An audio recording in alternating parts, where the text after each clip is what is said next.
This is a different commentary, a very different commentary. I'm going to go a little longer than usual, so please hang in with me if you will. This is the context. The world of civil society, the NGO world, non-governmental organizations and the charitable sector, we're all in a state of crisis, a serious crisis, a crisis that has been induced by a lack of funding, because so much of the money that is available is being siphoned off to fight the coronavirus. That, I suppose, is predictable. But let me emphasize that it's not a trickle, it's a torrent. A great deal of money is being siphoned away from other imperatives and other priorities to focus entirely on COVID-19. In fact, it seems to be profoundly disproportionate, harmful, hurtful. It makes you wonder, draw yourself back and think, what kind of society do we want to emerge when this is all over? Because it will end one day. Do we want to have a society where infectious diseases like HIV and tuberculosis and malaria are set back for several years as though you feel you're starting all over again? Do we want to have a society where so many children are not immunized and face the possibility of measles and polio down the road? Do we want to have a society where another 100 million people are added to the rolls of poverty-stricken, deeply impoverished? Do we want to have a society where human rights are shredded? Do you notice how authoritarian governments and authoritarian leaders, whether it's India or Tanzania or Brazil or Hungary, how they're using the virus as cover for authoritarian instincts?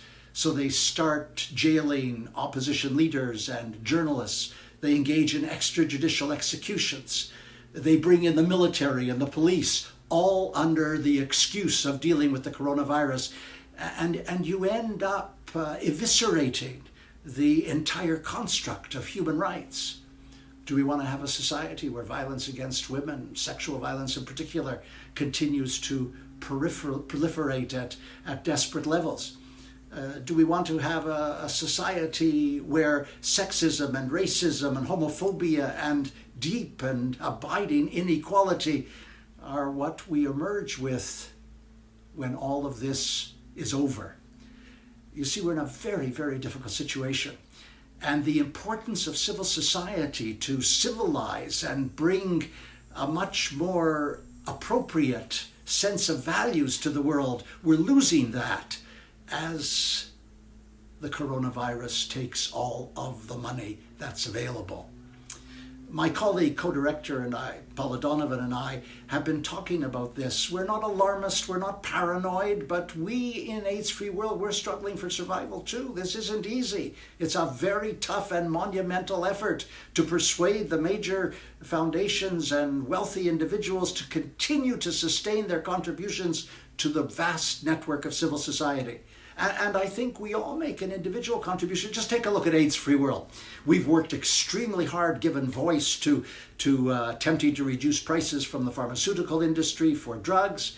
We've given voice, strong voice, to access to medicines. We've worked so hard on the vulnerability of young women and girls between the ages of 15 and 24, 4,500 new infections every week.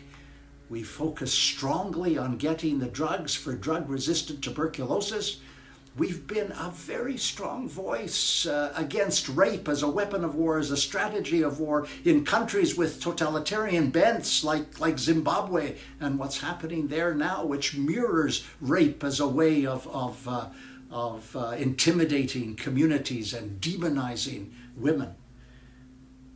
And our flagship program, the Code Blue campaign, which attempts to remove impunity for sexual exploitation and abuse committed by United Nations personnel, whether it's in peacekeeping operations or whether it's civilians employed by many of the agency's funds and programs. We do a really important job on that, just as we've zeroed in on those leaders and countries who are pursuing fraudulent cures for HIV, or zeroing in on child marriage in order to disrupt that manipulative, destructive relationship between older men and very young girls. In other words, we're dealing with serious issues, and we're just one of a vast arena of NGOs. And it's very tough because the money is so difficult now to receive.